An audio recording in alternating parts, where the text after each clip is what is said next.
We're now working on De La Riva guard. So that's where I've got my foot on the outside of his leg, and I can either be using a hook or my knee pressuring in. I'm usually gripping the ankle, and my other leg is free, so it's not trapped in between the legs, it's free. So there's a few options we have from De La Riva. I can work towards the berimbolo, which is where I start to get an angle, work to try and get Ed's hips down to the mat, and then once his hips are on the mat, we'll show an option to come on top just to try and get up from here if you don't like the berimbolo, but probably the best option from here is to try to spin through and look to take the back. So that's our first option, and that's us getting around the corner, sort of circling around towards our opponent's back, towards getting the berimbolo. Circling the other way, or when our opponent's following us and facing in, we can start to look towards the waiter. Okay, so I can either go towards reaching, I want to reach towards the far leg, which can get me to either X guard, or if he drops down to his knee, which is very common, that gets us into the waiter guard position. Our last option is to work towards the shallow K guard, or the K guard position. So that's where we're going to be reaching to the back of the knee, underhooking the leg, retracting our leg into this shallow K guard position, which can allow us to then start to shoot through into 50-50 and attack the backside 50-50.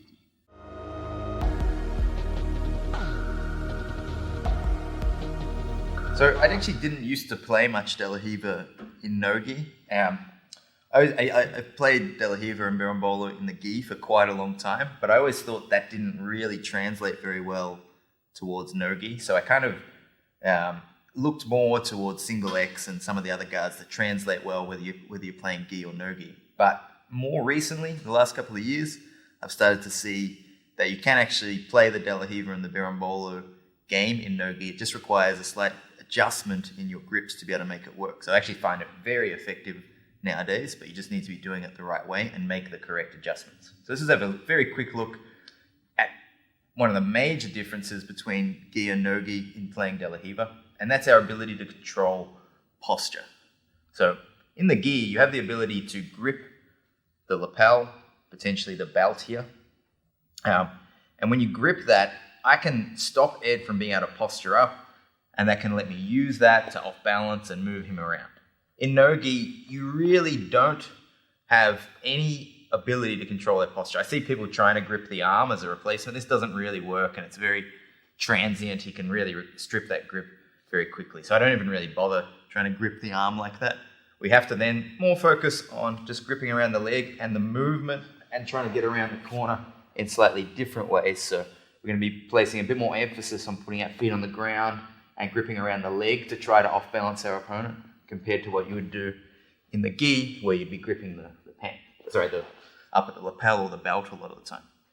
There are some advantages to it being no-gi as well, though. I mean, Ed could be gripping my pants. Obviously, we can't do that because we're in no-gi, but if he simulates gripping my pants, it can be much harder to break that than a grip with his hand. If he grips with his hand, it's much easier for me to strip and move and pummel against that compared to a pants grip. And also grips like lapels and stacking and pressuring in, like he can't get a good grip on my upper body, so it's hard for him to anchor himself to me, and so it's easier for me to actually get these angles and fight around. So I find the retention side of things is a lot easier in no-gi.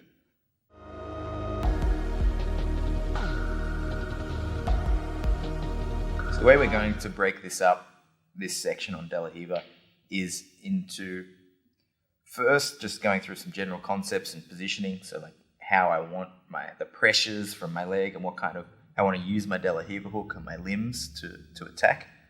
And then we'll go into some individual techniques. So we talked about the berimbolo, or getting the hips to the mat and going for the berimbolo. Okay, we're going to teach that as almost like a linear sequence. That's going to be first. That's usually the first thing you go for. You're trying to get an angle. You're trying to get your opponent's hips to the mat. So we're going to go through that, right through a few different phases of that. And then we will come back and go through waiter, and lastly, the shallow K guard entries as well. So in reality, if Ed just faced a little bit more, in reality, at the initial point, at this point, I kind of got those three options available now. I can go towards De La Riva, I could be going towards waiter, or I could be going for shallow K. So in terms of, obviously, like at the initial part when I've got De La Riva, I want to actually be mixing between these three options, but I'm going to teach it first as almost like a singular option. We're single-minded trying to get the hips down to the mat. Later on, towards the end of this De La Riva section, you should start to see that, like, how to fight this initial battle between the wader and coming back towards the bolo and try to mix these things together. Now, this section on De La Riva, we're getting the hips, we're going to be working, a lot of it is going to be working to get the hips to the mat, and then we're going to cover in quite a lot of detail how we would search for the berimbolo from once we get the hips to the mat to try to take the back. It's not a series on the berimbolo, there's a lot more a lot more counters we could cover, but it is quite in depth about how I approach actually making sure that stage of getting to the berimbolo position is done well. So just be aware, if you don't want that as part of your game, I will show you a way to just get up. You can still use this entry to getting the hips to the mat and then just try to get up on top. But I do go in quite a bit of depth to how to kind of fight for the berimbolo position. Because I think that's, if you're going to use this game and you want to be looking for the berimbolo, you need to make sure you hit these points right.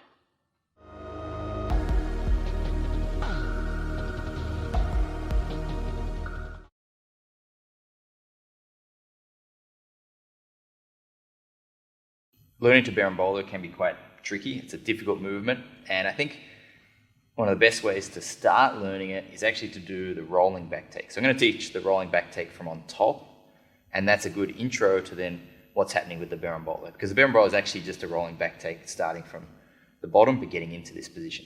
So what you're going to do is you're going to have your opponent's top leg folded across their body like this. Okay, so I've folded Kaya's leg past.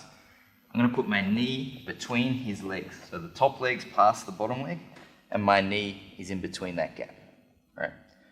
My right leg is then going to come in front of the hip. So I'm basically going to pinch this leg between my legs here.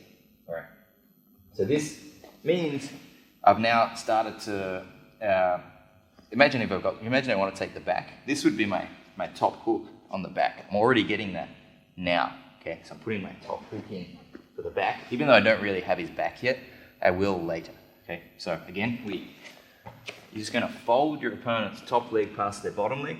This can happen as you try to pass the guard, or even from side control. Sometimes you work to fold their leg across, and we step our knee in between, our outside leg. Now comes pinching the knees between my legs. Okay, so I want to make sure I've scooped up the legs nice and good here. I now roll over my right shoulder. So it's Kaya's right leg, my right shoulder. Okay, so this shoulder here. Okay, as I do that, you'll see I keep my legs tight, and this is going to start to expose Kaya's back and allow me to take the back. As we look at that second part, so I'm rolling over my right shoulder. I want to make sure that I keep a good tight wedge here. So see, my leg here is below the line of the knee, not out near the foot.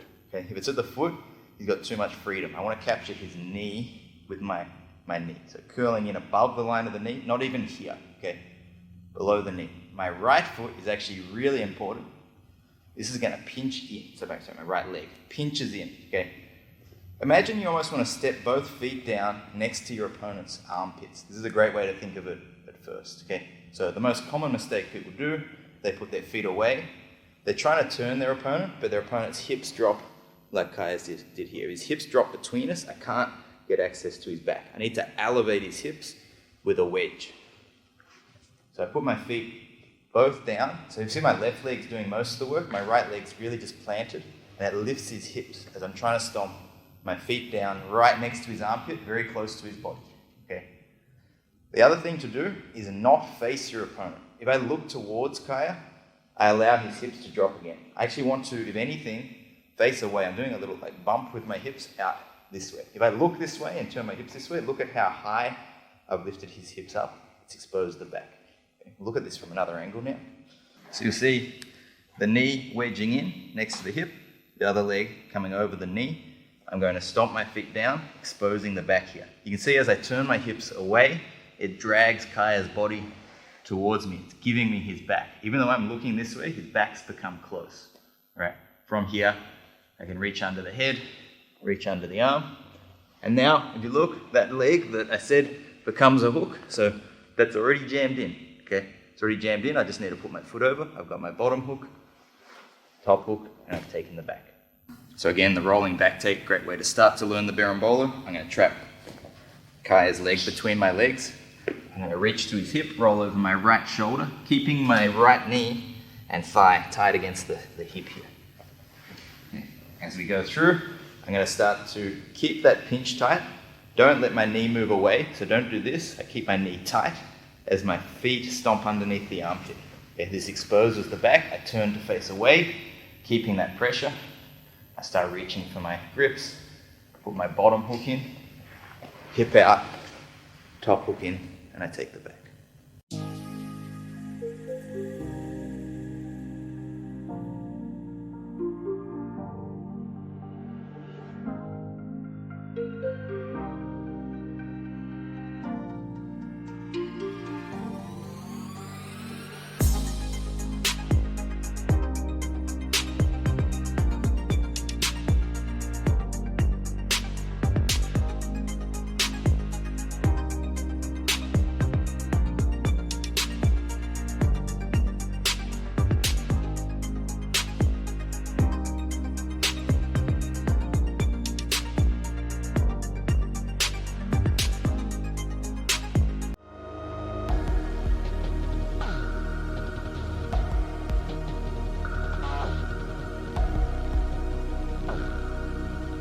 Now talking about the De La Riva positioning, probably the most important thing to get right as you start. Okay, so what I don't want to happen with this is a very common mistake, but I don't want to allow Ed to pin my leg down to the ground here like this. Okay? So this is not really a useful De La Riva hook if I'm playing from here.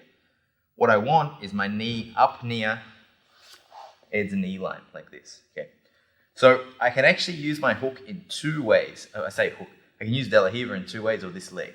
I'm mostly at first actually not going to be looking for a hook. If you look for the hook when I'm front on to Ed, and I try and get a hook, push my leg down Ed, you can pin that leg. Okay.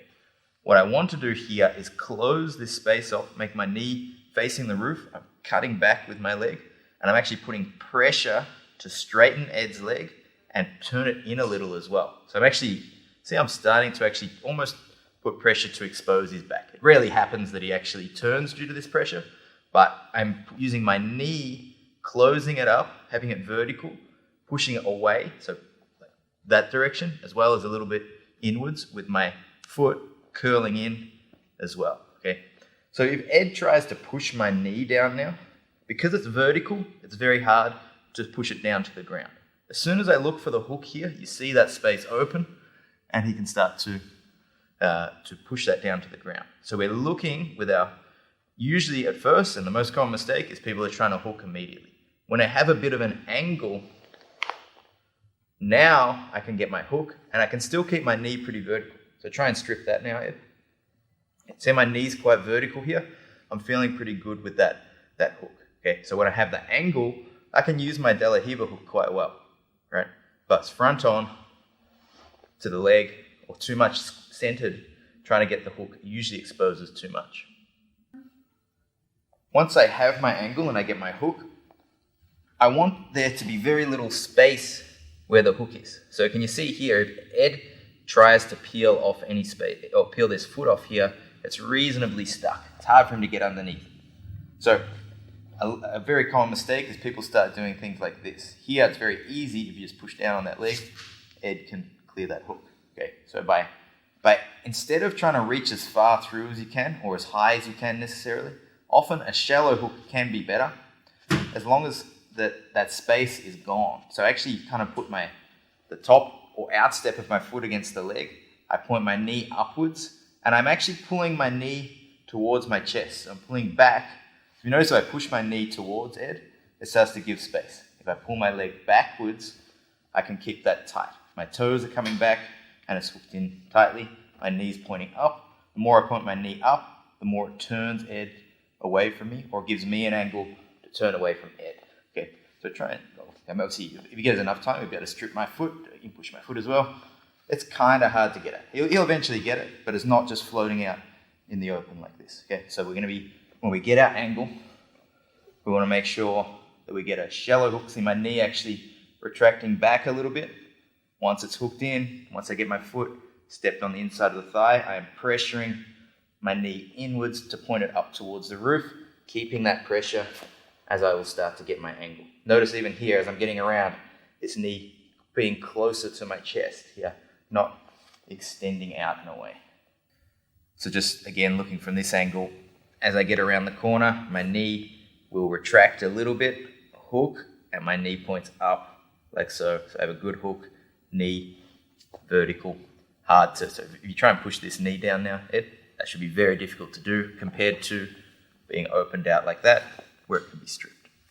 So now, once Ed starts pushing down, if I have a De La Riva hook and I did it wrong, he starts pushing down, you should, earlier than this, recorrect it. Right now, it's too late, okay? But if we go back, if he starts pushing, I realize that's wrong, I want to turn my knee in. Forget about the hook, turn the knee in and pressure like that. So when Ed tries to push now, he can't. If I get my angle, that's good, and I got good positioning. But if I start to mess up, I let go of my hook and go back to pushing in, always wanting to keep my knee high and close to his knee. This is the main type of control that we want. If we do get a push down, so he does actually manage to push down to here, usually we're thinking about retention, framing, getting our foot back, and then starting to get back to De La Riva later. Okay.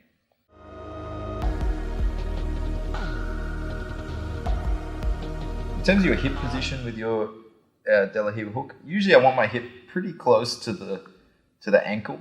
The more I move my hip away, the more my knee turns out and I start exposing the inside of the knee to be pushed down. Okay, so I tend to want to be pretty close. Over the top can be good, but I often lose a bit of grip with my hand when I do that. Okay, having my hip just on the inside of the ankle to pressure, I can get a good pull with my arm and also a push with my leg, and I can be like a little deeper with my hips here. When I start going over, I become a little shallower in my positioning. So just dropping inside the foot a little bit, to me, is the best position, especially early on, to apply good pressure and allow me to get my angle.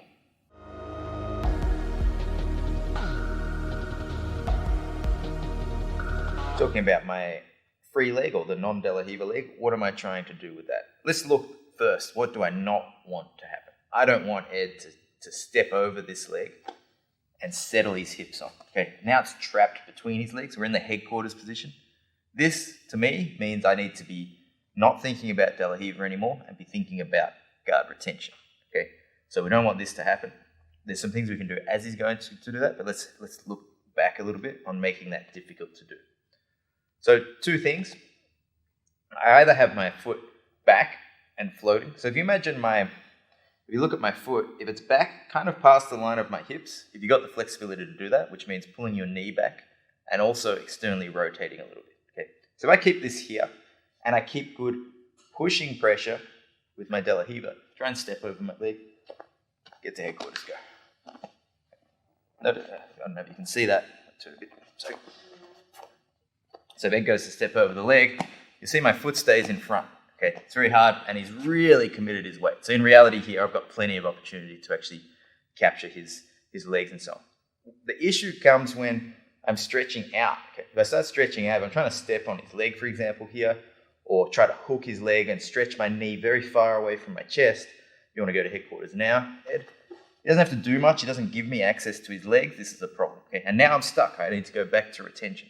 So if we go back, don't stretch your leg out too far. Okay, you can hook that leg, and we will be like working some ways to work to weight by doing that, but do it when it's close and don't stretch too far away.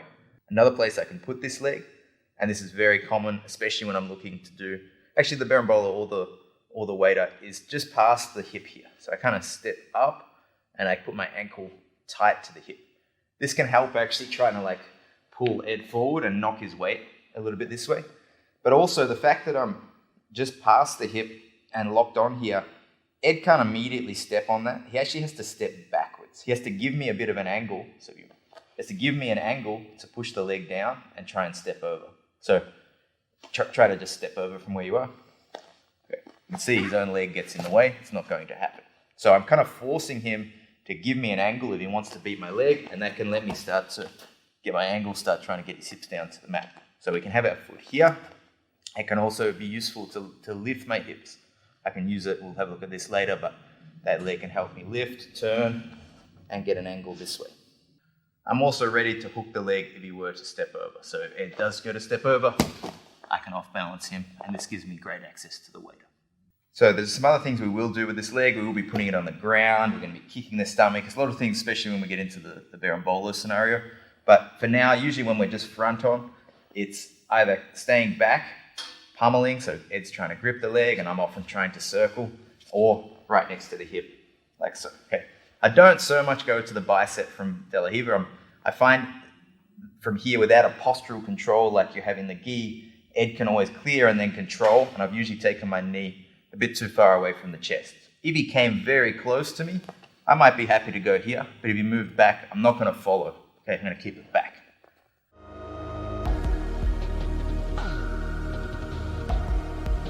Let's talk about my body positioning. Generally, I'm actually seated up a lot of the time. Okay, I'm not as mobile when I'm flat on my back like this. It's harder for me to turn and move. I'm often playing De La Riva here. Okay, so I'm kind of often either up on my hand like this, or I'm up and I'm pulling myself up with the hand here. Okay, so from here I can spin and turn the corner a lot better, and I can off balance quite well, just shifting side to side like this, as opposed to when I'm flat, where I'm a bit slower, and I often give more gaps for things like underhooks.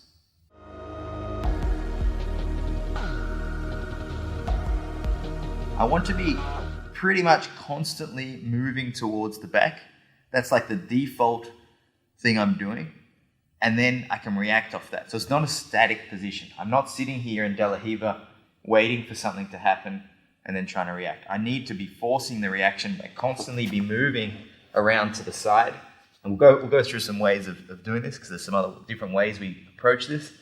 I'm moving towards the back, and then things come off that reaction. If Ed starts to follow and try to stop me getting around towards the back, then I can start to come the other way and go for waiter. Otherwise, I keep going and I keep either bringing him to the mat or start moving towards the back itself. Okay, so it's not really a static position. We want to be moving around. If they do a very good job at making you static, so Ed kind of manages to control legs and sticks the position really well, usually he's quite static himself then, and that's a great time to start looking for the shallow K-guard and look to enter towards the backside 50-50.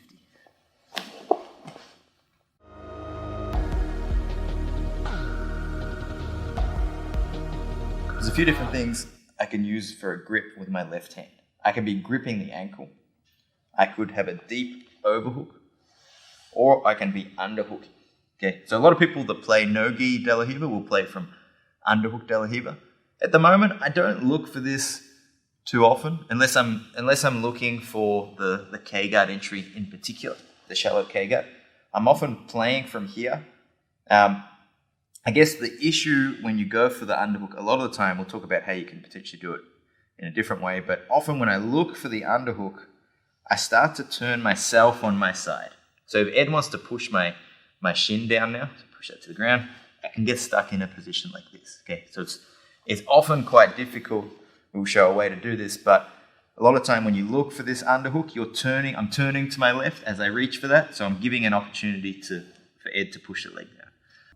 So that will, if I do it like that, it will negate my ability to go to something like waiter. I can't, while I'm facing this way, get any good access to waiter guard, okay, or at least like force the position. Okay, I want to be able to put pressure into his knee with my knee for something like that. Okay, so whereas if I keep the ankle grip, I can be pressuring the knee and going out. There is a way we can get the underhook and go for waiter, and that's only if we can keep our knee straight. So I would have to be pressuring, keep our knee up. I would have to be pressuring and create just enough of a gap. So if I can push his knee, not just back, but a little in, there's often just enough of a gap that I can reach to the knee and then underhook without compromising my knee position.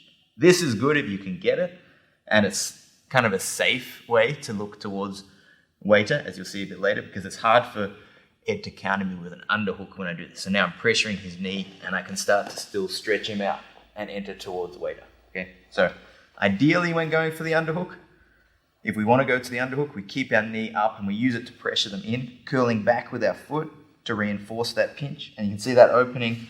I can underhook without giving up space. Whereas if I'm a little more hips out, which is common to underhook, then expect them to either push that down, or if you're early enough, you can start going towards the shallow K and the 50-50 entry. Generally, the deep overhook is going to be better than just the grip on the ankle, but it's a sign we're going for the bowler. When you've committed to this, usually it's a sign we're really getting around the corner and trying to attack the bowler. We can have a similar issue.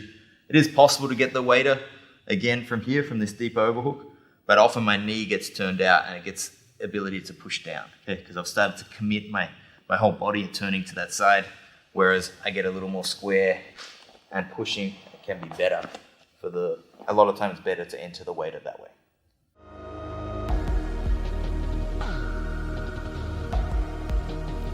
All right, so we're going to look at positioning of the De La Riva and my body, and just some of the main controls we're looking to do from the De La Riva position. So we'll look at the De La Riva hook, the free leg, my body and hip positioning, and also how I'm gripping the leg.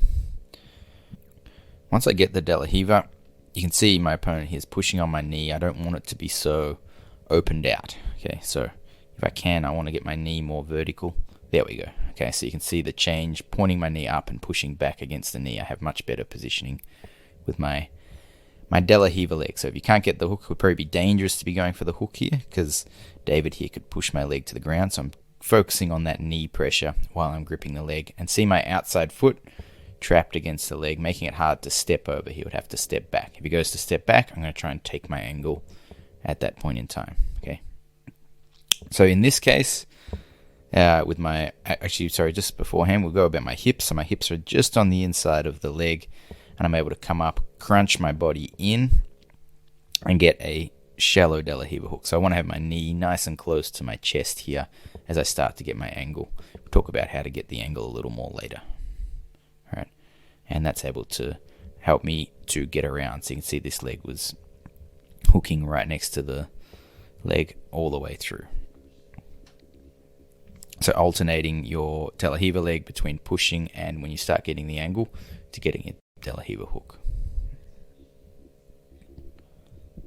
Is another example of using the hook, and again having my foot to the outside of my opponent's body here. And you can see I've got my De La Riva hook now on my left foot. You can see it poking through there, reasonably shallow on the leg here. Okay, so not looking for a deep hook just yet. And using that to get the angle.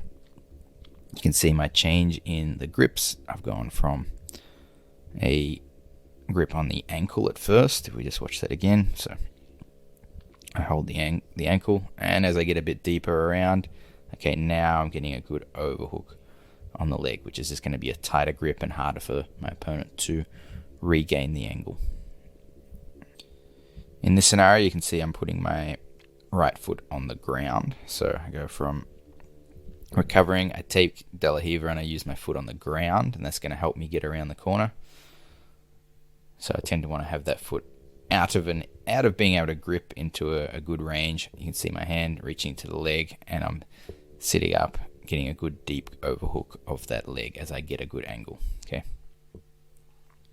and that lets me to spin through and look towards the berimbolo, or to come up on top.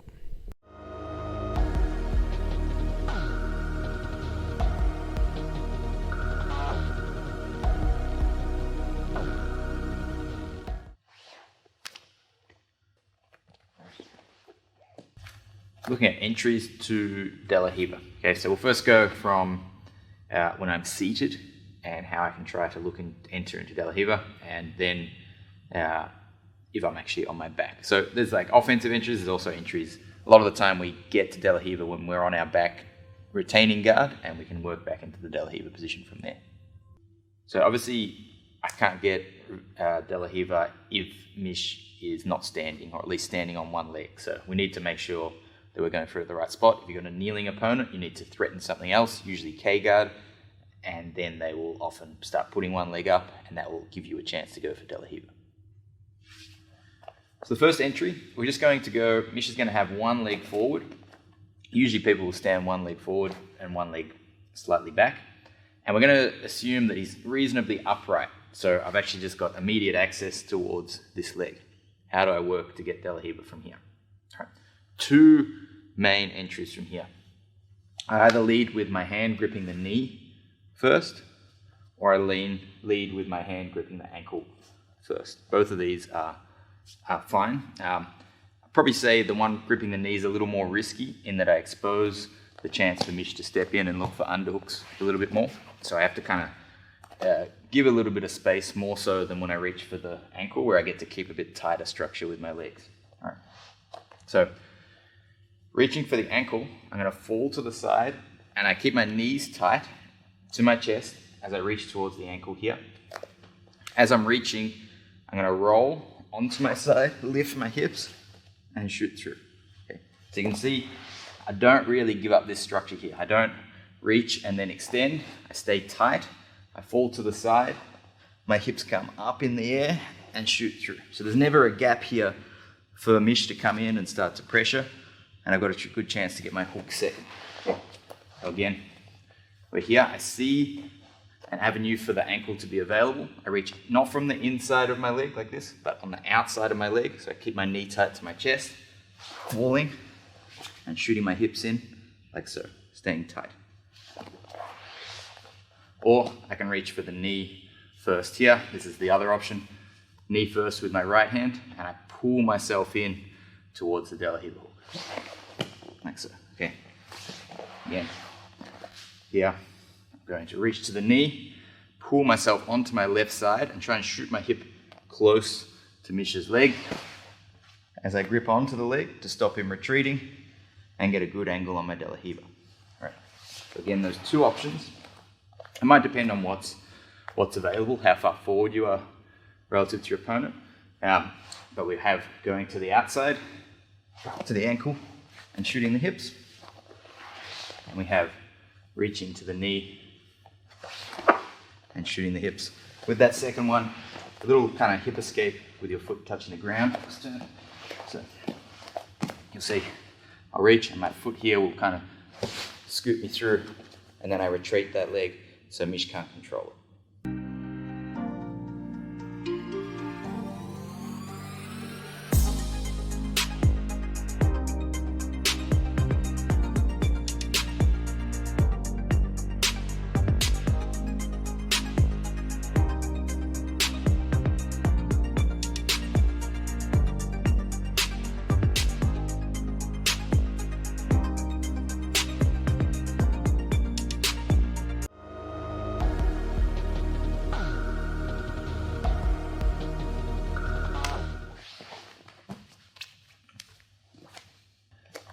With Mish standing here, if he's got access to the leg, I can go for these ones where I reach for the leg. But a lot of the time he's going to be low with his body. So he might still be standing, but he's kind of leaning forward, ready to block my legs. Okay. And if I try to do one of these entries, he's really going to block my shins and ability to attach to De La Riva. So if you see again, if I go for the entry, I end up jammed like so. And this is no good. Okay. So we tend to do that if he's high and if he's tall. So kind of posture up. Yeah, if he's here, now I can shoot through nice and easy. But when he's leaning forward, I'm not going to do that. So when he's leaning forward, I want to start trying to take a 2-on-1 and get upper body control. Okay, the counter, even if in Nogi it's not a huge threat, but I can threaten some sort of upper body attack, like a triangle, or even threaten close guard. The counter is for Mish to step a leg forward. Okay, so what we're going to do, if I take 2-on-1, so I can grab the elbow and wrist, sometimes even just two hands on a wrist like so. Can be even better sometimes if we grab with our elbows down as opposed to with our elbows up. But my preference would probably be a 2-on-1 gripping the back of the elbow. I'm trying to separate the elbow from the knee.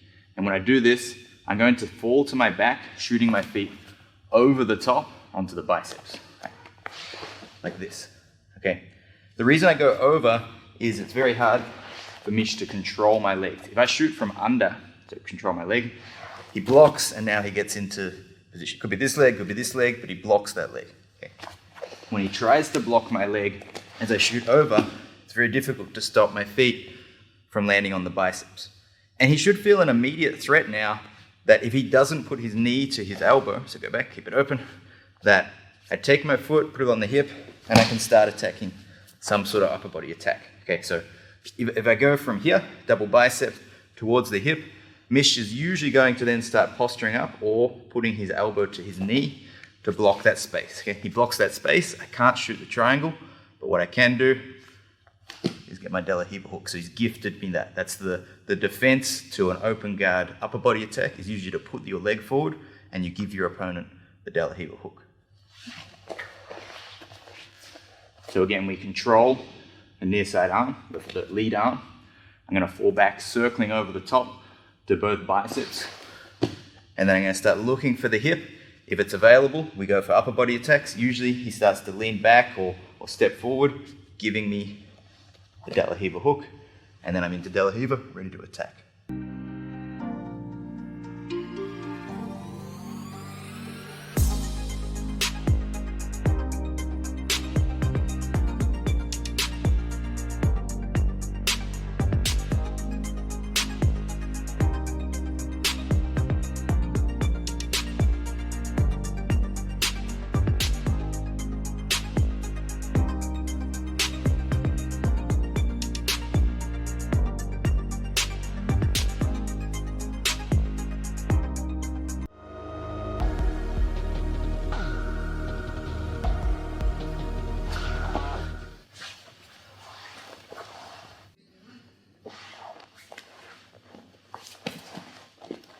Against a kneeling opponent, we can try to make, obviously we can attack other things, like K-guard would be the obvious one, at least as a threat to make him stand up, and then we can take De La Riva from there. So two things I'll cover here. One is often when I start putting my foot on the outside, knee on the inside, and I start trying to pull forward to get under this leg, a lot of the time Mish will put his, put your other leg up, his other leg up in the way to try to block me having, put it forward, to block me having access to this leg. So it kind of stops my hips getting into that side, but because he stepped up on this leg, I can switch hips and take De La Riva on the far leg. Okay, so again, if I can pull his butt off his heels, as I do this, he often will step up. I can now pendulum from my right leg, hook, and take a De La Riva hook. Sometimes you get someone who will just sit on their heels, and no matter what you do, they won't. Like you can't get their weight forward like this, okay? When this is the case, I'll put one foot tight next to the hip, and the other foot will try to wedge in this gap between his butt and his heel, and I'm actively curling through here. So if at any point he steps up on this leg, I'm ready to take that hook, right? Now, as I do that, I'm going to slowly start moving myself around the corner, okay? And at a certain point, stay on your heels, sorry. At a certain point, I start getting around enough that I'm starting to get to his back. All right, let's turn a bit. So what usually happens as you start getting an angle here is Mish will start to try to turn to face me. And to do that, he has to step up on his leg. It's kind of hard to, if you try and follow me on your knees, Mish, I still make a good angle relative to him. The only way to really follow me at a good speed is to step up. And now I have my De La Riva hook. So in summary, when someone is on their knees, we look to get our hips to the side and look at the K-guard section for our main attacks we've got from here, but we're just discussing the De La Riva options. Hipping out, getting a knee one side, foot to the other. I'm going to start trying to bring Mish forward. If he brings his knee upwards to block that, then I start to pendulum onto my other hip and I take De La Riva. If he stays seated back and I cannot get him forward, I'm going to start putting my foot, curling it between the heel and the butt here. I'm going to start moving, sitting up, moving to the side, and as he reacts, I get my De La Riva hook, or I just keep moving towards the back.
So if you happen to be on your back, you can often look to catch an ankle, and then that will set you up to De La Riva. Obviously you have to be comfortable with your guard retention, and one of the key things here is I don't want to have my feet stretched out, because here Mish can grab my legs without having any threat of me gripping his.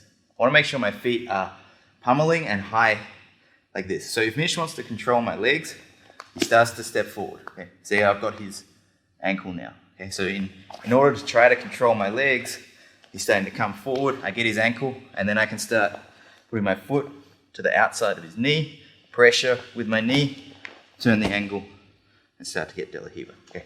And this can happen quite proactively, where here I'm moving around, I get the ankle, and I get De La Riva. This is a very common way to do it. I wouldn't recommend falling to your back and doing that first proactively.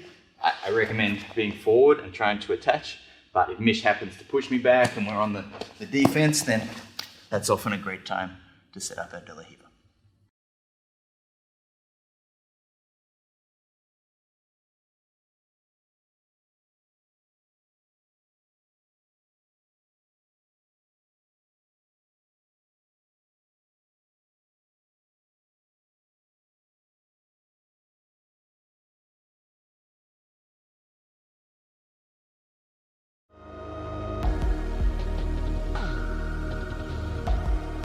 Let's have a look at entries into De La Riva, and probably just the main thing I'll say about this is, in a lot of this footage, some of it's from seminars, and I've been working a lot of guard retention, so a lot of it's coming off guard retention in open guard where I'm getting into De La Riva, but you get an idea of how we can.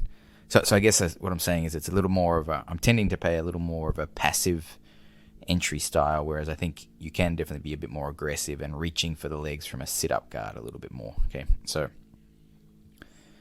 there's a few different ways. Very often I'm attempting to attack against someone who's kneeling or in combat base, and it's forcing them up out of a kneeling position into standing on one leg, which is the combat base. And when I attack one side, that'll often give me a chance to then attach to De La Riva on the free legs. This is a very common way of entering. Actually, in this scenario, my opponent is going for a leg lock, so that gives me a chance to then take my left foot and become a De La Riva hook here. But that's more from a seated position, a less common one. All right, so you'll see here from K-guard, knee comes up. I'm going to control the arm, and then I can start attaching to De La Riva on the free leg. So I get my De La Riva from their knee coming up to defend a K-guard entry. That's very common.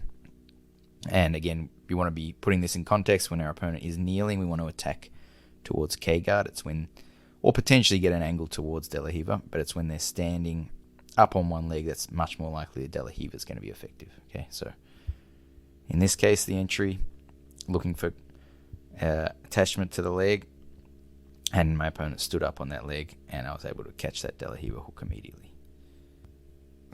So very common, your opponent's going to look towards for a headquarters position. So let's look here. Gripping onto my legs. As soon as I grip my legs, I tend to want to be on my back so I can keep my feet in front. Okay, so I was seated, but I want to fall back so that I can actually pummel against those hands. And see my opponent steps in here to try to step over my leg, grabs my leg, wants to step over into headquarters. That allows me to grip that leg they stepped with, and then force my knee up into the De La Riva position and start playing from De La Riva. This is a great example of keeping those legs high if you are on your back. So this supine entry, so I've got my feet back and high. Okay, see both feet above that line. Being careful not to get stacked here, but it's forcing for my opponent here to control my legs. He really has to step in close, and when he steps in close, that means I can start. Obviously, I retain my guard first. I keep my feet back. I'm working on guard retention, and then I see an angle as he starts to pressure in to start to attach to a leg. Here we go, and now I've gripped the leg with my left arm. Okay, so kind of working that retention as they come in to try to get some offense going. It's a great time to attach to the leg, and then work to set up your De La Riva. In this one, there's an example. In this one coming up, there's going to be an example of using the upper body to set up the lower body. So here I've I'm on my back. I managed to take control of of the arms. Having that 2-on-1 on the arm means my opponent Sam here really wants to try and keep this space close, or wants to step forward with this leg to prevent his arm being separated too much. And as he steps forward, he keeps that leg forward, tries to peel a De La Riva hook, but I'm able to grip onto the leg as he does. So by going for the arms, it often exposes that entry of the legs into the De La Riva position. And here's an example from seated, falling to the side as my opponent steps in. So as Steve steps in here, have a look in a moment. So I'm in the seated position here. I'm trying to hand fight. And then often with the hand fight, your opponent will step in. That can be a great time to fall down and grab that ankle. So I want to get a grip on the outside of my leg on the ankle. So we'll see here, Steve steps in, and I'm going to fall down to the side, gripping onto that ankle. Okay, and that gives me my angle and a good De La Riva positioning to start to try to attack.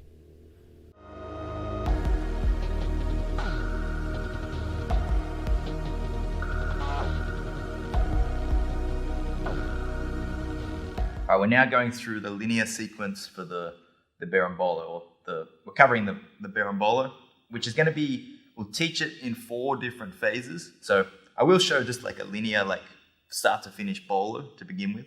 But the best way to think about it is in these 4 distinct phases. And at each phase, there's battles going on, okay? Because not usually just like I knock his hips to the mat and I take the back. I have to first get my angle. I then have to, so I'll go through this phase. The first one is I need to fight to get my angle and actually get a good position for the De La Riva hook. The second phase, I need to get his hips down towards the mat, or at least him to post or hips down to the mat here. Once the hips are on the mat, I want to get into the bolo position. I need to have a few battles here to get my foot across. So this is what I mean by the bolo position, where I've got my right leg in good position here and looking to get a grip ideally around his back, like so. And then from here, this is the last phase, I need to actually look to take the back, okay? And we'll cover, we will cover how to take the back from the bolo in like just common defenses from here. It's not a bolo instructional. You could kind of go on forever on the different counters to counters, but we will deal with some of the postures that they might take as we get into the berimbolo position and how we can look to take the back from there. So once I get through to here, I can look to take the back, which is the last phase of the position. So again, we want to think of it as getting our angle, getting the hips to the mat, getting to the bolo position, and finishing the berimbolo.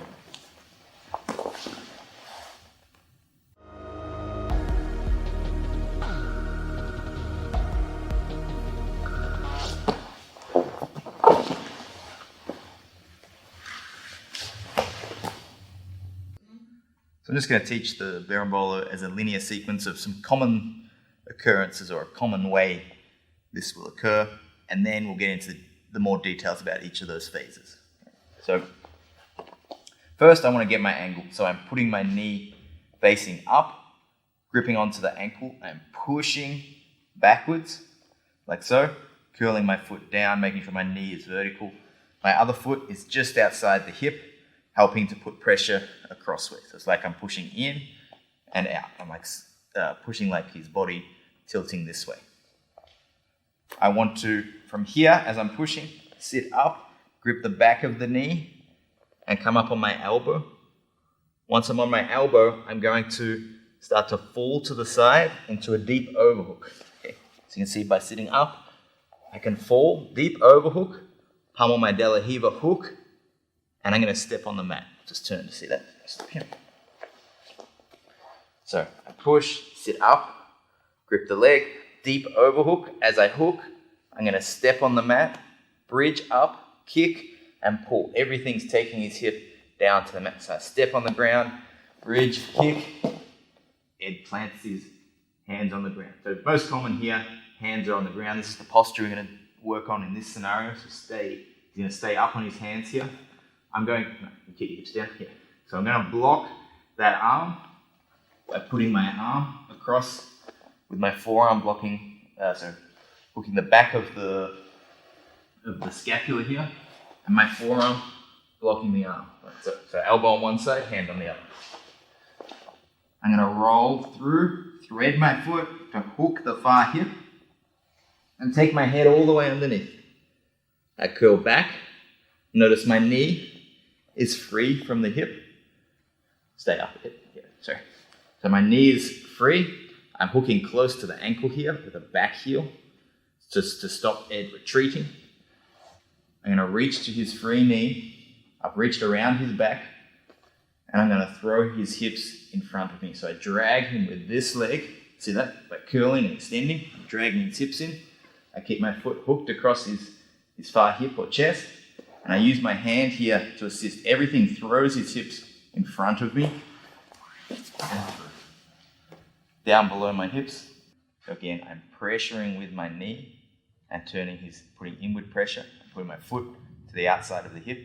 From here, I sit forward. I'm up on my left elbow. I start to fall to the side. Get a deep hook and hook here. Step to the mat, lift and pull, and force Ed to post on the mat. From here, I'm going to frame underneath this arm and feed my leg across the far hip, hooking the far hip. My hand here, my right hand, is going to reach all the way to the far hip. Do you want to turn a little bit? A bit more so I can see. So I'm reaching my hand all the way to the far hip here. I've got that tension on the leg. Ed's staying up on his hands. I grip the far leg, pull in, and then everything throws his hips lower than mine. So my both legs, especially this leg, this one stays attached.